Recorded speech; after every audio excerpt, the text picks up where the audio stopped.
এই সেই ঐতিহাসিক জায়গা যেখানে কিনা বিদেশি শাসনের বিরুদ্ধে বিদ্রোহ করলে অভিযুক্ত অপরাধীদের নির্বাসনে পাঠিয়ে দেওয়া হতো। দেখো আমরা চলে এসেছি সেলুলার জেল। হ্যালো এভরিওয়ান, কেমন আছেন আপনারা? আমি কিন্তু আপনাদের আশীর্বাদে ভালোই আছি। আজ নিয়ে চলে এসেছি আমি পাপিয়া দুর্গাপুর থেকে পাপিয়ার আন্দামান অভিযান পার্ট 5 নিয়ে। আমরা কিন্তু বীর সাভারকার পার্ক থেকে সোজা চলে গিয়েছিলাম সেলুলার জেলে।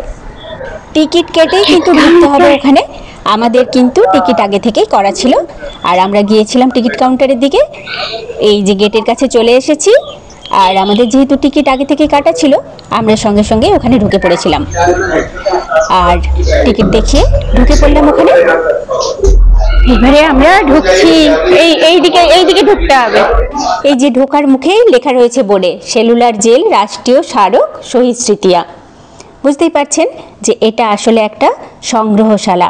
দেশের জন্য, দশের জন্য যারা নিজেদের জীবন বাজি রেখেছিলেন, তাদের দুঃখ, কষ্ট, যন্ত্রণার সেই সব কালিমাময় দিনের ইতিহাস লিপিবদ্ধ করা রয়েছে এই সংগ্রহশালাতে। যতই দেখছিলাম ততই মন ভারাক্রান্ত হয়ে যাচ্ছিল, চোখের কোণে জল চলে আসছিল। ক্যামেরা এলাও ছিল, কিন্তু ক্যামেরা ধরে ভিডিও করতে করতে কথা বলার শক্তি হারিয়ে যাচ্ছিল বারবার। ক্যামেরা এলাও আছে। আন্দামান কিন্তু প্রথম দিকে বাণিজ্যিক উপনিবেশ হিসাবে ব্যবহৃত হতো। এই যে সংগ্রহশালাতে প্রথম থেকে আন্দামানের ইতিহাস লেখা রয়েছে। এই ইতিহাসগুলো পড়তে পড়তে এগোতে থাকলাম, আর এগোতে এগোতেই দেখি সেলুলার জেলের নকশা রয়েছে কাঁচের জারের মধ্যে। মাঝখানে রয়েছে ওয়াচ টাওয়ার, আর তার 7 দিকে 7টা রয়েছে শাখা। এখন অবশ্য 3টে বেঁচে আছে। সুনামির সময় কিন্তু 4খানা শাখা নষ্ট হয়ে গিয়েছে। ওই জায়গাগুলোতে এখন হসপিটাল, কিছু সরকারি কার্যালয় এইসব হয়েছে। আরও এগোতে লাগলাম, আর এই দেখুন আমাদের মহান শহীদদের সব ছবি দেওয়া রয়েছে এখানে। কত কষ্ট, কত যন্ত্রণা সহ্য করে ওনারা দেশের জন্য স্বাধীনতা ছিনিয়ে নিয়ে এসেছেন। ওনাদেরকে অনেক অনেক প্রণাম আমার। ওখান থেকে তারপর আমরা বেরিয়ে পড়লাম, আর বেরিয়েই গেটের মুখেই ছিল এই সংগ্রহশালা। আর তারপরেই দেখতে পেলাম যে জ্যোতি, স্বতন্ত্র জ্যোতি, ওই তো স্বতন্ত্র জ্যোতি। ওইদিকেও আর একটা আছে। চলো সেলগুলো দেখি, চলো সেলুলার জেলের সেল দেখতে যাব আমরা। ওইদিকে নাকি? গেটের মুখে স্বতন্ত্র জ্যোতি জ্বলছে, আর সেই জ্যোতি দেখার পর আমরা যখন এগোতে গেলাম তখন চোখ চলে গেল দূরের দিকে। দেখি অনেক অনেক চেয়ার লাগানো রয়েছে। মনে পড়লো যে রাত্রিতে আমরা আসবো লাইট অ্যান্ড সাউন্ড শো দেখতে, সেই জন্যই ওখানে চেয়ার রাখা আছে। তারপর আরও এগোতে থাকলাম আমরা।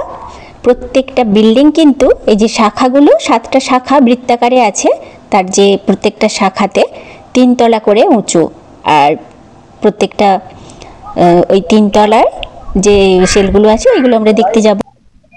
আর এইগুলোর ভেতরে সব এইগুলোই সেলগুলো মনে হয়। এই দেখো এখানে খাবার রেখে চলে যেত এইখান থেকে। আর এই যে দরজা, একটা একটা ছোট্ট ছোট্ট কুঠুরি।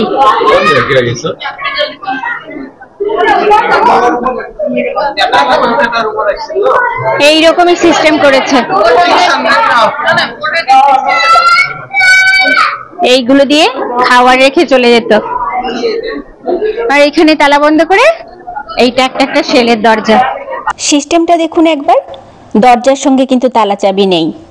রড দিয়ে দেওয়াল ভেদ করে এত দূরে এসে তারপরে এসে তালা চাবি লাগানোর ব্যবস্থা, যাতে কিছুতেই কয়েদিরা তালা চাবি অবধি হাত বাড়িয়ে তালা খুলতে না পারে।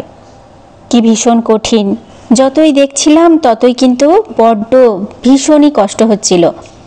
আবার একদিকে ভীষণ রকম গর্বও অনুভব হচ্ছিল যে আমাদের দেশের লোকজন এতখানি মানসিক শক্তিশালী ছিল। আমরা পরপর দেখতে দেখতে এগিয়ে যাচ্ছিলাম, কারণ এই 3 তলারই একদম শেষের কুঠুরিটা ছিল বীর সাভারকারের কুঠুরি। এরপর ওখান থেকে নেমে চলে এলাম আমরা, কারণ আরও অনেক ইতিহাস দেখা বাকি আছে যে।